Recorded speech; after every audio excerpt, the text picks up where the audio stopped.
Times news channel देख रहे आप सभी दर्शकों का बहुत बहुत स्वागत है। मैं हूं रमनदीप कौर। इस वक्त की बड़ी खबर आ रही है प्रयागराज से। क्या है पूरा मामला, देखने के लिए बने रहिए हमारे साथ। संगम नगरी प्रयागराज के नज़ारा है जीरो रोड चक मार्केट का, जहां कॉस्मेटिक की सबसे बड़ी मार्केट कहलाती है। मगर यहां के हाल आप देख सकते हैं, सड़कों पर किस तरह से गाड़ियां खड़ी है और गाड़ियों के कारण यहां पर आने जाने वाले लोगों को अक्सर परेशानी का सामना करना पड़ता है। मगर सबसे बड़ी लापरवाही यहां पर पीडीए की सामने आई है, जहां पीडीए योगी सरकार के आदेश पर जगह जगह कार्रवाई कर रही है, मगर शहर के बीचों बीच बनी ये मार्केटों पर किसी तरह की कार्रवाई नहीं हो रही है, क्योंकि ना ही यहाँ पर पार्किंग है और ना ही बिना पार्किंग के किस तरह से मार्केट यहाँ संचालित हो रही है, इस पर पीडीए का ध्यान नहीं है। और पीडीए की लापरवाही के कारण यहाँ कई शॉपिंग कॉम्प्लेक्स हैं जो बिना पार्किंग के चल रहे हैं और इस पर आज तक कोई कार्रवाई नहीं हुई है। अब देखना ये है कि पीडीए इन पर किस तरह की कार्रवाई करता है या यहाँ किस तरह से सीलिंग की कार्रवाई होती है, ये आप देखने वाली बात होगी। मगर सबसे बड़ी चीज़ आप देख सकते हैं किस तरह से सड़कों पर यहाँ वाहन खड़े हैं। और सबसे बड़ी बात ये भी एक सवाल खड़ा होता है कि यहाँ जो कॉम्प्लेक्स बने हैं, क्या उनके मानचित्र स्वीकृत नहीं है? अगर मानचित्र स्वीकृत हैं तो पीडीए ने बिना पार्किंग के किस तरह से मानचित्र को स्वीकृत किया है, ये भी अपने आप में एक बड़ा सवाल है। इसमें जो अब सामने आ रहा है, अब देखना है इस पर किस तरह की कार्रवाई होगी या फिर सारे दावे कागज़ों में सीमित रहेंगे और इसी तरह यहाँ शॉपिंग कॉम्प्लेक्स बिना पार्किंग के चलेंगे। संगम नगरी प्रयागराज, जहां अतीक अहमद के परिवार की मुसीबतें कम होने का नाम नहीं ले रही। बाहुबली के बड़े बेटे उमर अहमद पर जहां 2 लाख रुपए का इनाम है, तो वहीं दूसरे बेटे अली पर भी 25,000 का इनाम बढ़ाकर 50,000 कर दिया गया है। अतीक के दोनों बेटे फरार हैं। उमर को सीबीआई ढूंढ रही है, तो वहीं अली को यूपी पुलिस ढूंढ रही है। करेली में जिशान उर्फ जानू ने अतीक अहमद के बेटे अली पर 307 समेत कई गंभीर धाराओं में मुकदमा दर्ज कराया था। प्राथमिक दर्ज होने के बाद अली फरार है। वहीं अब एसएसपी अजय कुमार ने कहा है कि जो भी अली को पकड़वाएगा उसे 50,000 रुपये का इनाम देगी पुलिस, और अगर अली मुठभेड़ में घायल होता पकड़ा जाता है तो इसकी इनाम की धनराशि संबंधित पुलिस टीम को मिलेगी जांच के बाद। वहीं इस पूरे मामले पर क्या कुछ कहना है एसएसपी प्रयागराज अजय कुमार का, आइए सुनाते हैं। होते हुए कौशाम्बी और प्रतापगढ़ आदि जिलों में इसकी लोकेशन मुखबिरों द्वारा बताई गई, वहाँ पर टीमें गई थीं, मगर ये हाथ नहीं आया। इसीलिए 25,000 की इनाम की धनराशि को 50,000 किया गया है। अगर यह बदमाश किसी मुठभेड़ में घायल होता है या मारा जाता है तो ये जो इनाम की धनराशि है, ये नियमानुसार प्रॉपर जांच पूरी करके जो भी सत्यता होगी उसके आधार पे लोगों को प्रदान किया जाएगा। बताते चले, अतीक अहमद के साड़ू इमरान जई के भाई जिशान उर्फ जानू ने अतीक अहमद के छोटे बेटे अली पर लूट व रंगदारी का मामला दर्ज कराया था, जिसके बाद से अली फरार है और करेली पुलिस को इसकी तलाश है, जिसके बाद धनराशि बढ़ाकर अब अली के ऊपर 50,000 का इनाम कर दिया। 2018 में सीआरपीसी में जहां संशोधन किया गया, साथ ही दिव्यांग महिलाओं को एफआईआर लिखाने के लिए क्या सुविधा दी गई है, इस पूरे मामले पर क्या कुछ कहना है एडीजी जोन प्रयागराज का, आइए सुनाते हैं। वर्ष 2018 में सीआरपीसी में संशोधन किए गए, काफ़ी महत्वपूर्ण है ये संशोधन भी। और इसमें एफआईआर के संबंध में एक निर्देश है कि यदि कोई महिला जो विक्टिम है वो दिव्यांग है, मेंटली या फिजिकली वो डिसेबल्ड है, चाहे टेम्परेरीली या परमानेंटली, तो ऐसी महिला के साथ यदि कोई अपराध घटित हुआ है, जैसे एसिड अटैक का अपराध हो गया 326 ए 326 बी, उसी की तरह फिर ये बलात्संग का है या outraging modesty of A women 354 के केसेस हैं, या रेप के केसेस हैं जिसमें 376 और उसकी अन्य धाराएं जिसमें गैंग रेप भी है, और जो महिलाओं के साथ उनकी एज के अनुसार उसको कैटेगराइज भी कर दिया है। इस तरह के अपराध अगर घटित होते हैं तो उसकी एफआईआर तत्काल लिखनी चाहिए। और यदि वो चाहते हैं कि उनके जो प्लेस ऑफ कन्वीनियंस, जिस स्थान पर वो महिला है, वहाँ जाकर जो पुलिस स्टेशन इंचार्ज है उनको एफआईआर दर्ज करनी होगी और उसकी कॉपी एक निःशुल्क वहीं पर देनी होगी और तत्काल उसका इन्वेस्टिगेशन शुरू करना होगा। इसी तरीके से मेडिकल कराया जाना, ऐसे विक्टिम्स का मेडिकल भी तत्काल 24 घंटे के अंदर अवश्य हो जाना चाहिए, जितनी जल्दी कर सकते हैं उसका मेडिकल का कराया जाना। इसी प्रकार से 164 के बयान जो मजिस्ट्रेट के समक्ष होते हैं, कलमबंद बयान जिनको कहते हैं, तो वो भी विक्टिम का अति शीघ्र करा देना चाहिए। यदि इस पे लापरवाही की जाती है तो ऐसे मामलों में यहाँ तक प्रावधान कर दिए गए हैं कि आईपीसी की जो हमारे धारा 166A है, जिसमें पब्लिक सर्वेंट अगर कोई कोताही करता है एफआईआर लिखने में इन अपराधों के संबंध में, जो महिला संबंधी अपराध हैं, जैसा कि मैंने बताया 354A, B और साथ ही 376 का D,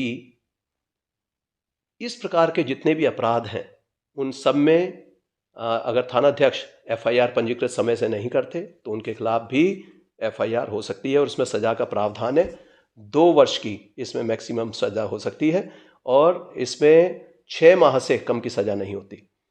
तो इस प्रकार के सख्त प्रावधान उसमें कर दिए गए हैं और ऐसे बहुत सारे मामले हैं जिसमें एफआईआर ना लिखने पर इनके सभी ऐसे थानाध्यक्ष जो इसके दोषी पाए जाते हैं उनके खिलाफ एफआईआर पंजीकरण के भी आदेश वरिष्ठ अधिकारियों द्वारा दिए जाते हैं। अब मैं कुछ और महत्वपूर्ण जो प्रैक्टिकल फैक्ट्स हैं उनके बारे में बताना चाहूँगा। कुछ लोग एफआईआर के एक इंसिडेंट की कई एफआईआर लिखाना चाहते हैं। इंसिडेंट एक हुआ है, उसको तरह तरह से पेश किया गया, तो ऐसी एक ही इंसिडेंट की एक ही एफआईआर होती है, उसकी कई एफआईआर नहीं हो सकती। कुछ लोग क्रॉस एफआईआर लिखने में, एक पक्ष ने कुछ एफआईआर दी है, दूसरे पक्ष ने दूसरी एफआईआर दी है, तो ये भी इस प्रकार की एफआईआर 2 पक्षों की दर्ज करने में कोई हर्जाना नहीं है, वो कर लेनी चाहिए। फिर कई बार ऐसे मामले हमारे सामने आते हैं कि इंसिडेंट कई हुए हैं लेकिन उसकी एफआईआर एक लिख दी गई, तो इसके लिए भी प्रावधान है कि हर इंसिडेंट का अलग अलग एफआईआर लिखा जाना आवश्यक है। जैसे मोटर वाहन के चोरी के बहुत सारे मामले ऐसे होते हैं, अपराध को छुपाने की दृष्टि से, संख्या कम करने की दृष्टि से एक ऐसा ही वाकया मैंने देखा कि उसमें लूट के मामले में या चोरी के मामले में जिसमें वाहन चले जाते हैं, क्योंकि वाहनों की संख्या बढ़ रही है, इस प्रकार के अपराध भी बढ़ते जाते हैं, तो थानाध्यक्ष की कोशिश होती है कि जब कई घटनाएं एक साथ हो जाएं तो उनकी एक एफआईआर बना के लिख देते हैं। मैंने एक एफआईआर देखी, उसमें लिखते हैं कि आज ये सूचना प्राप्त हुई कि यहाँ सोम प्लाजा के सामने मैंने अपनी बाइक खड़ी की थी, उसके बाद वहाँ बाइक जब मैं बाहर आया प्लाजा से तो उसके बाद देखा मेरी बाइक नहीं थी, चोरी हो गई है, मेरी एफआईआर पंजीकृत कर ली जाए। मैंने वहाँ जब मौके पर सोम प्लाजा के आसपास कर्मचारियों से बात की तो उन्होंने कहा कि यहाँ पहले भी कई घटनाएं हो चुकी हैं, यहाँ 6 मोटरसाइकिल या इस तरह की चोरियाँ पहले भी हो चुकी हैं, तो लगता है कि यहाँ अक्सर चोरी होती रहती हैं और 7 गाड़ियाँ यहाँ से चोरी कर ली गई हैं, तो एक एफआईआर में इस तरह लिख दिया गया। तो ये गलत है, जब घटना हुई है तभी एफआईआर होनी चाहिए। तो इस तरह की कई बार लोग टेक्निकल आधार पर उसको एक एफआईआर में रिड्यूस करने की कोशिश करते हैं अपराध कम दिखाने के लिए। गर्मियों में किस तरह से त्वचा में होती है समस्या, किस तरह से गर्मी में बचाव करना चाहिए, क्या कुछ कहना है इस पूरे मामले पर डॉक्टर जया खरे का, आइए सुनाते हैं।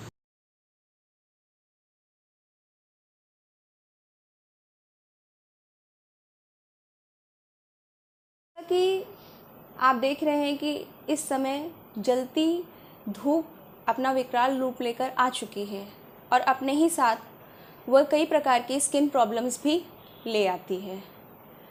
तो हम सबसे पहले ये जान लें कि धूप में हमें किस प्रकार की स्किन प्रॉब्लम्स हो सकती है। जैसे कि सन टैन या सनबर्न। हमारी भारतीय स्किन जो है वो मेलानिन एक प्रकार का प्रोटीन होता है जो कि हमारी स्किन को कलर देता है, तो वो हमारी स्किन में बहुत ज़्यादा पाया जाता है। इंडियन कलर जो होता है वो ब्राउन कलर बोला जाता है। और इस धूप में जो यूवी रेज होती हैं उनसे बचने के लिए, इन खतरनाक किरणों से बचने के लिए हमारी जो स्किन है उसमें मेलानोसाइट्स और भी अधिक मात्रा में मेलानिन प्रोड्यूस करने लगते हैं, जिससे कि स्किन और ज़्यादा ब्राउन दिखने लगती है और उसी को हम टैन कहते हैं। तो ये एक प्रकार की स्किन में अपनी को बचाने की तरीका है, सेल्फ प्रोटेक्शन है। इसी तरीके से सेबेशियस ग्लैंड्स होते हैं जो कि सीबम प्रोड्यूस करते हैं और ये सीबम प्रोडक्शन धूप में या गर्मी में बढ़ जाता है और स्किन पे एक मोटी लेयर बनाता है, एक चिपचिपी मोटी लेयर, जिससे कि यूवी रेज उसको भेद ना सके। और होता क्या है कि वो चेहरे के रोम छिद्र को बंद कर देता है, जिससे कि एक्ने ब्रेकआउट्स होते हैं और कई प्रकार की रैशेस भी हो जाते हैं, खुजली होती है और कई स्किन प्रॉब्लम्स को ये इन्विटेशन देते हैं। स्किन एजिंग फास्ट होती है जब आप धूप में ज़्यादा रहते हैं, तो हमारी सेल्स जो होती है उनकी एजिंग तेज़ हो जाती है, काफ़ी झुर्रियाँ दिखने लगती हैं, किसी किसी के फाइन लाइंस, अलग अलग तरह के अनटोन्ड स्किन हो जाते हैं, मेलाज्मा हो जाता है। और अगर आप धूप में ज़्यादा देर रहेंगे या गर्मी में रहेंगे और लगातार पर्स्पिरेट करते रहेंगे, पसीना निकलता रहेगा, तो इससे क्या होता है कि एक तो हम डिहाइड्रेट हो जाते हैं, पानी की कमी होने लगती है, तो चक्कर आने लगता है, या कई बार कोई लोग बेहोश भी हो जाते हैं, जिसे हम सनस्ट्रोक या सिनकोप कहते हैं। तो उससे कैसे बचा जा सकता है? तो बचने के लिए कुछ ऐसे उपाय हैं जो कि सभी जानते हैं लेकिन उसको नज़रअंदाज कर देते हैं। जैसे कि कोशिश करें कि आप धूप में कम से कम निकलें, और अगर बहुत ज़रूरी काम है और आपको निकलना ही पड़ रहा है, तो आप छाते का प्रयोग करें, अपने चेहरे को अच्छे से ढकें। अगर आप गाड़ी चलाते हैं, राइड करते हैं, बाइक्स राइड करते हैं, तो आप अपने हाथ को ग्लव्स पहने। निकलने से पहले 15 से 20 मिनट पहले आपको अच्छा सनस्क्रीन यूज़ करना चाहिए, जो कि 30 to 50+ SPF होना चाहिए, और एक मोटी लेयर आप अपने स्किन पर लगाएं इसकी, जिससे कि यूवी रेज़ उसको भेदे ना, और हर 4 से 6 घंटे में रीअप्लाई करना चाहिए। और अगर स्किन केयर की बात करें तो आप अपने चेहरे को कम से कम गर्मियों में 2 से 3 बार धोएं। अपनी स्किन अनुसार आवश्यकता, जैसे आपकी स्किन की अगर ऑयली स्किन है तो आप वाटर बेस्ड फेस वॉश ले सकते हैं, और अगर ड्राई स्किन है तो आप gel based face wash use करें। प्रोडक्ट्स भी यूज़ कर सकते हैं इसी तरीके से। जो ऑयली स्किन होती है वो वाटर बेस्ड प्रोडक्ट्स यूज़ करें गर्मियों में, और जो ड्राई स्किन है वो जेल बेस्ड यूज़ करें। तो 2 से 3 बार चेहरे को धोना चाहिए। मॉइस्चराइज़ करना चाहिए। मॉइस्चराइज़र भी गर्मी में बहुत ज़रूरी होता है।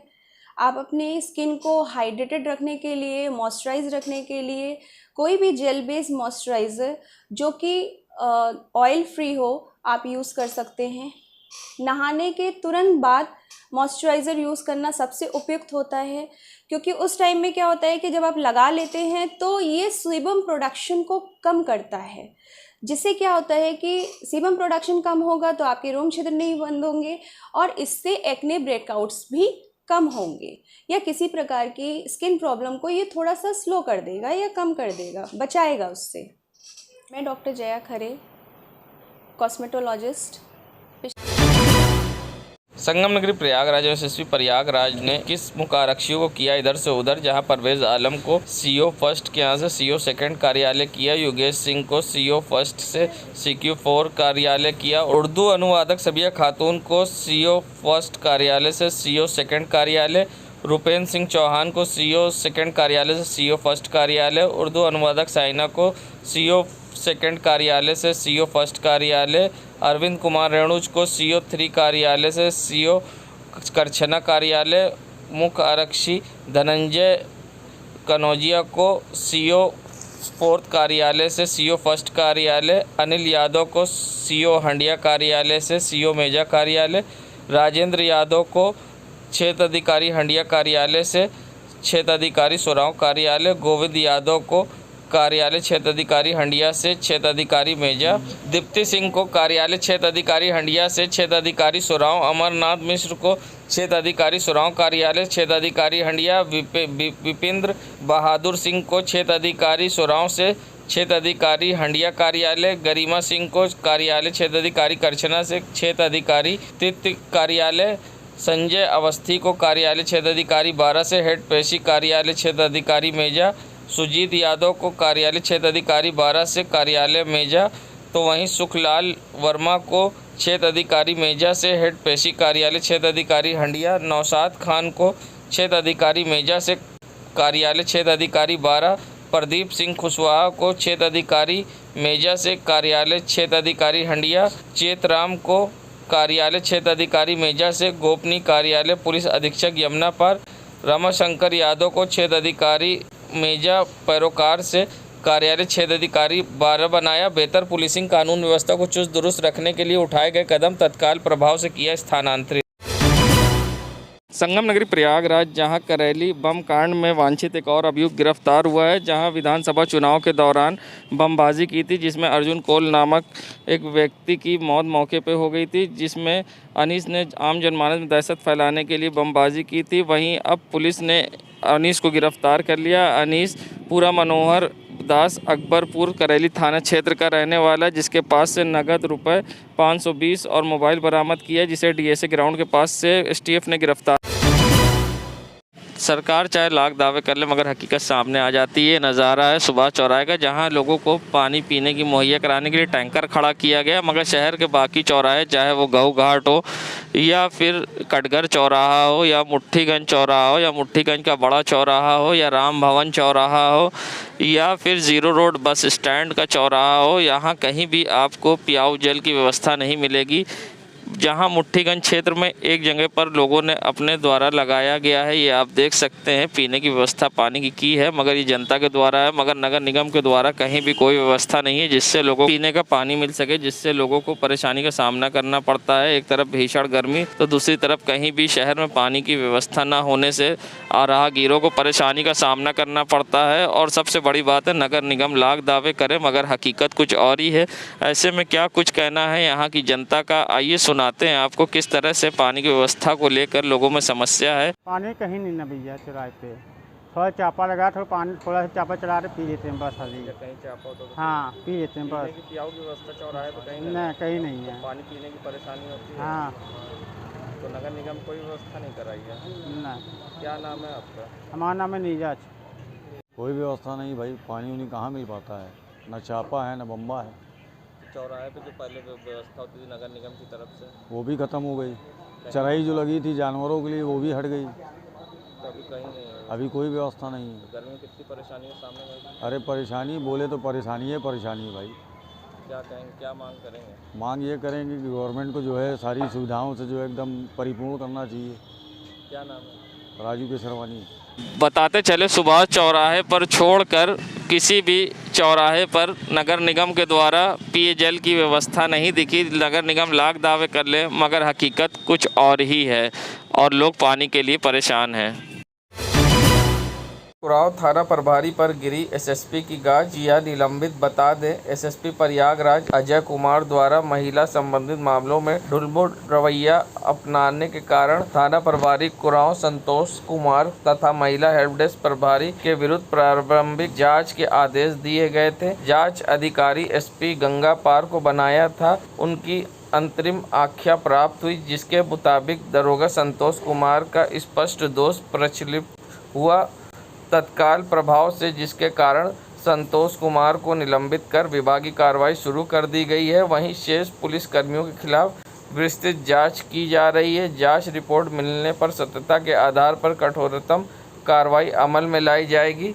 बता दें, महिला, नाबालिग बच्चियों तथा बच्चों से संबंधित मामलों में जानबूझकर लापरवाही, अश्लील ढुलमुल रवैये बरतने वाले अधिकारियों कर्मचारियों पर कठोर कार्रवाई की नीति जारी रहेगी।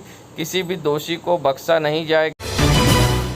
संगम नगरी प्रयागराज करेली पुलिस को मिली बड़ी कामयाबी, जहां करेली पुलिस ने मस्जिद में इन्वर्टर व स्टेबलाइजर चोरी करने वाले एक अभियुक्त को किया गिरफ्तार। बता दें, प्रयागराज एसएसपी अजय कुमार द्वारा अपराधियों के खिलाफ चलाए जा रहे अभियान में एसपी सिटी दिनेश कुमार सिंह व सीओ फर्स्ट के निर्देशन पर रसूलपुर चौकी इंचार्ज राज बहादुर यादव ने मुखबिर की सूचना पर रसूलपुर बड़ी मस्जिद में इन्वर्टर व स्टेबलाइजर चोरी करने वाले अभियुक्त अनीस को किया गिरफ्तार। अब पुलिस के खिलाफ विधिक कार्रवाई कर न्यायालय में पेश कर भेज रही जेल। रमज़ान के मुबारक महीने में हर कोई इबादत बढ़ चढ़ कर करता है। जो नहीं भी नमाज़ पढ़ते हैं वो भी नमाज़ पढ़ते हैं।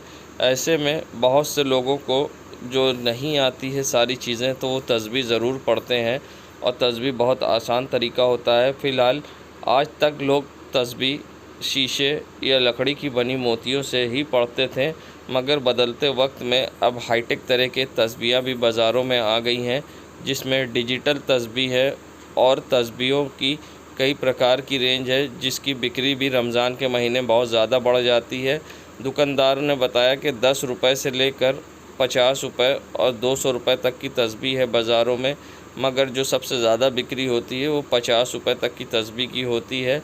और डिजिटल तस्बीह भी आ गई है, वो भी 50 रुपये से लेकर 200 रुपये तक की विभिन्न प्रकार की है, मगर जो सेल दुकानदार के अनुसार इस महीने में बिक्री भी बढ़ जाती। क्या कहना है दुकानदार का, आइए सुनाते हैं। देखिए हमारे पास जो है 10 रुपये से तस्बीह शुरू है और 150-200 रुपये तक की हमारे पास तस्बीह मौजूद है अभी फ़िलहाल। जो ज़्यादा चलती है वो 20 रुपये की है और ज़्यादातर 50 रुपये की जो चलती है भारी तस्बीह है। ये देखिए शीशे की तस्बीह है, लकड़ी की तस्बीह आ जाएगी, अल्लाह मोहम्मद लिखा हुआ आ जाएगा, अलग अलग तरीके की है। तस्बीह का इस टाइम बहुत ज़्यादा पढ़ने का रिवाज है रमज़ान की। जी डिजिटल तस्बीह भी आ गई है, चाइना वाली ये टंगी हुई है, दिखा दे रहे सामान।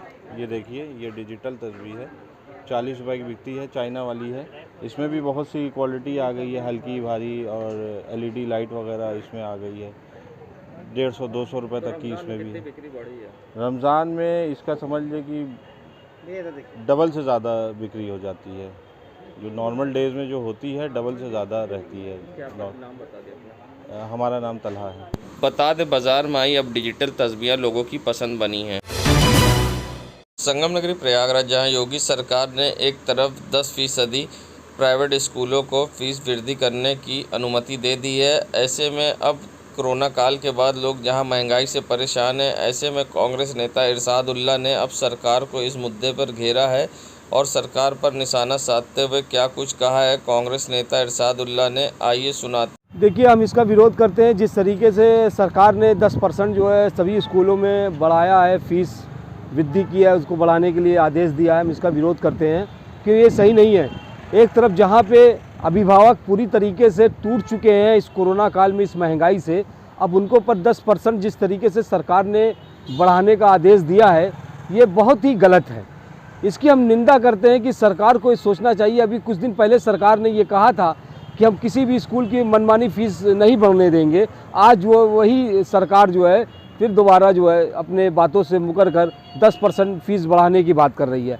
और जिस तरीके से अभिभावक और जो उनके घर पेरेंट्स के जो बच्चे हैं, बच्चे के पेरेंट्स हैं, उनके ऊपर क्या बीत रही है इस महंगाई में।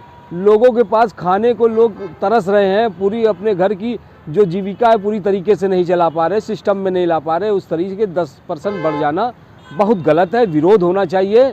अभिभावक इसका विरोध करें, हम तमाम पार्टियों से इसका कहते हैं विरोध करें, और तमाम जनता से जुड़े हुए जो इस तमाम सामाजिक संस्थान से जो लोग जुड़े हुए, हम तब से अपील करते हैं कि इस जो बड़ी हुई फीस का विरोध होना चाहिए, क्योंकि ये शिक्षा महंगी हो जाने से आम लोग नहीं पढ़ पाएंगे। इस पर जो है अगर फीस वापसी नहीं होती तो हम सड़क पर आंदोलन करेंगे, सरकार को जगाने का बात करेंगे कि जिस तरीके से सरकार ने रेट बढ़ाया है वो कोई भी अफोर्ड नहीं कर पाएगा। इरशादुल्लाह, कांग्रेस नेता। बताते चले कांग्रेस नेता इरशादुल्लाह ने कहा कि अगर ये फैसला वापस नहीं होता तो हम सड़क पर उतरकर आंदोलन करेंगे। संगम नगरी प्रयागराज, जहां पेट्रोल डीजल में लगातार हो रही वृद्धि को लेकर अब सब्जियों के दाम बढ़ गए। जैसे जैसे तेल के दाम बढ़ रहे हैं वैसे वैसे सब्जियों के भी दाम अचानक से बढ़ गए हैं, और सब्जियों के दाम में आई अचानक से तेज़ी ने अब लोगों की बजट को हिला कर रख दिया है। ज़्यादातर सब्जियां 100 से 200 रुपये किलो की है, जिससे अब आम जन की पहुंच के बाहर हो गई है। जो सब्ज़ी लोग 200 रुपये में हफ्ता भर लेकर काम चलाते थे, अब 2 दिन भी चलाना मुश्किल हो गया है। ऐसे में बिक्री भी दुकानदारों की आदी हो गई है, दुकानदार भी परेशान दिखाई दिए। आइए दिखाते हैं क्या कहना है दुकानदार का व ग्राहकों का। महीना है, ऐसे में जब सब्जी की बिक्री होती है किस तरह का फर्क पड़ रहा है? दुकानदारी तो बहुत असर पड़ा है। तो सब्जियां क्या रेट है? नेनुआ भिंडी ये सब? अरे नेनुआ भिंडी तो वही 60 रुपये 80 रुपये भिंडी है, नेनुआ 60। अच्छा, तो 55 मार रहा है, 60 बिक रहा है नेनुआ। तो पहले से कितनी बिक्री हो रही है? अरे पहले तो वही 100 में 60 आधे समझ लो। सब्जी नहीं बिक पा रही है, बहुत कम बिक रहा है। क्या नाम है? राजेश कुमार अग्रवाल। आप लोग सब्जी खरीदना है, कितनी महंगाई है, कितनी परेशानी का जेब पे असर कितना पड़ रहा है? पहले तो 200 रुपये की चीज़ जब सीधा 500 रुपये हो गई है। तो पहले सब्जी 200 तो के ले जाते थे, हो जाता था 2-3 दिन में, अब 500 रुपये लगता है। कितना असर जेब पे पड़ रहा है? अरे बहुत पड़ रहा है, परेशानी होती है, क्या करें। क्या नाम है? सचिन नाम मेरा। महंगी हो गई है। बहुत परेशानी हो गई। अब 40-30 रुपए में केला मिलता है, 60 रुपए 80 रुपए में केला हो गया। अब ये लेते हैं सब तो 50-500 रुपए का सामान लेते हैं, पहले लेते हैं 150-200 रुपए में। तो जेब तो भारी हो ही गया बहुत ज़्यादा। इनकम कम होती जा रही है। इनकम की ये पोजीशन है कि सेल ही नहीं इतनी ज़्यादा। क्या नाम है आपका? हमारा नाम इमरान अली है। बताते चले महंगी हुई सब्जी से अब दुकानदार के साथ साथ ग्राहक भी परेशान है। दुकानदारों का कहना था कि सब्जी बिक नहीं रही, तो ग्राहकों का कहना था 200 की सब्जी अब 500 हो गई। ऐसे में क्या खाएं क्या करें। संगम नगरी प्रयागराज में जहां चिलचिलाती धूप और भीषण गर्मी ने अभी से लोगों की मुश्किलें बढ़ा दी हैं, जहां अभी अप्रैल के महीने में मई जून जैसी गर्मी का एहसास लोगों को हो रहा है। अब लोगों को बाहर निकलना भी मुश्किल हो गया। बिना मुंह पर कपड़ा डाले लोगों का अब निकलना भी मुश्किल है। ऐसे में गर्मी में लोग परेशान दिखाई दे रहे हैं। ऐसे में सड़क किनारे लोग सर ढाक कर चलते दिखाई देते हैं। सूरज के तीखे तेवर व गर्मी से लोग बेहाल हैं। वहीं लोगों ने गर्मी से बचने के लिए सर पर पानी तक डालते दिखे और लोग परेशान दिखे गर्मी से। ऐसे में क्या कुछ कहना है यहाँ लोगों का, आइए सुनाते हैं आपको। गर्मी बहुत ज़्यादा है। अप्रैल और मार्च में इतनी गर्मी इस समय है कि मई जून में और ज़्यादा क्या होगा। हम लोग बहुत अर्जेंट काम होने की वजह से रूम से बाहर निकले हुए हैं, नहीं तो इतनी गर्मी है कि सब चमड़ी जल जा रही है। इतनी हम लोग ज़रूरी काम से पेड़ के छांव के नीचे नीचे रुक रुक कर जा रहे हैं। मई जून में हम लोगों की बहुत हालत बहुत ख़राब हो जाएगी। गर्मी ऐसी बढ़ती है। आग बरस रही है। हाँ, आग बरस रही है। बहुत लग रहा है कि एकदम आग के लपटें चारों तरफ से चल रही हैं। कि वक्त के पहले आ गई और कुल मिला के इतनी गर्मी है कि जैसे सर फटे जा रहा है। और स्टार्टिंग में ही ये लग रहा है कि आगे क्या होगा समझ में नहीं आ रहा है। और थोड़ी थोड़ी देर में प्यास लगती है और मुंह सूखता रहता है। गर्मी का मतलब आदमी बेहाल है, त्रस्त हो गया है कि क्या करें। हाथ पैर में जलन होती है। हाथ पैर में पूरे जलन होती रहती है, सिर फटता रहता है। आसमान से पूरे आग बरस रही है। अब देखिए क्या होगा आने वाले समय में। गर्मी में आदमी बहुत परेशान है। कैसे बच रहे हैं? पानी पी रहे हैं? पानी पीते रहते हैं, कोल्ड ड्रिंक पीते रहते हैं और मुंह सूखता रहता है। जैसे लू चल रही है, अभी से ही आलम है कि लू। बताते चले गर्मी ने जिस तरह से अपने तेवर अभी से दिखा दिए हैं, ऐसे में लोगों का आगे क्या होगा ये तो सोचने वाली बात है। मगर अप्रैल में जो हाल है तो मई जून में अब लोग किस तरह से गर्मी से बच पाएंगे वो देखना होगा। संगम नगरी प्रयागराज में जहां अब गर्मी ने विकराल रूप धारण किया है, ऐसे में लोगों की जहां मुसीबतें बढ़ी हैं तो अब बाज़ारों में टोपी की डिमांड भी बढ़ गई है। ऐसे में अब 50 रुपये से लेकर 500 रुपये तक की टोपियां बाज़ार में उपलब्ध हैं, जिसकी अब डिमांड भी है। लोग तरह तरह की टोपियों की डिमांड बाज़ार में दिख रही है और गर्मी से बचने के लिए अब टोपी का लोग इस्तेमाल कर रहे हैं।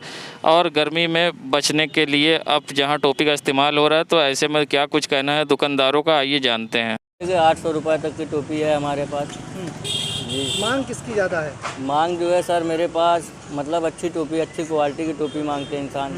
जैसे बच्चों की हो गई, मेरे पास चांद तारे वाली है, सितारे वाली है, हर मेल की टोपी है हमारे पास। अफगानी भी है, लखनऊआ भी है, हर मेल की टोपी है। हाथ की बनी हुई है सर ये। इसको जो है मतलब बच्चों लोग के लिए नहीं है, ये बड़े लोग के लिए है। बच्चों के लिए जो है ये सब फैंसी टोपी लगी हुई है। नाम मेरा आज़ाद खान। बच्चों के लिए चांद तारे की टोपी ली है और अपने लिए अफगानी टोपी ली है।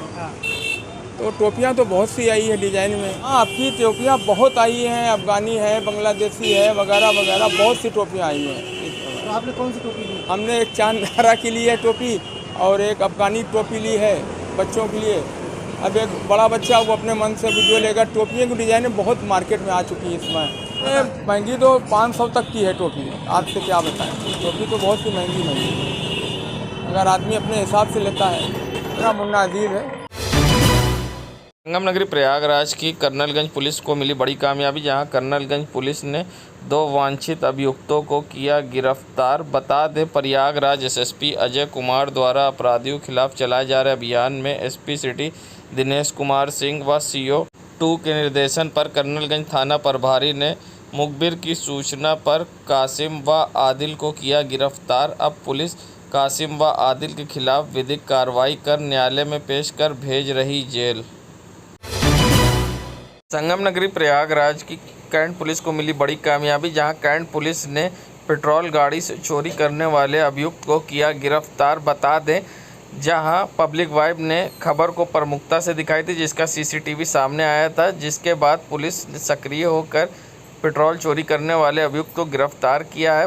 बता दें प्रयागराज एसएसपी अजय कुमार द्वारा अपराधियों के खिलाफ चलाए जा रहे अभियान में एसपी सिटी दिनेश कुमार सिंह व CO2 के निर्देशन पर कैंट थाना प्रभारी ने मुखबिर की सूचना पर संजय सिंह को किया गिरफ्तार, जहां संजय सिंह के खिलाफ कई मामलों में पहले भी मुकदमे दर्ज हैं और संजय सिंह कर्नलगंज और कैंट क्षेत्र और शिवकुटी क्षेत्र में रात में टहल कर गाड़ियों से पेट्रोल निकालता था। मेयोराबाद के लोग इससे काफ़ी परेशान थे और इसकी शिकायत भी की थी, जिसके बाद पब्लिक वाइब ने खबर प्रमुखता से दिखाई दी। वहीं कैंट पुलिस ने संजय सिंह को दर दबोचा, अब इसके खिलाफ विधिक कार्रवाई कर भेज रही जेल।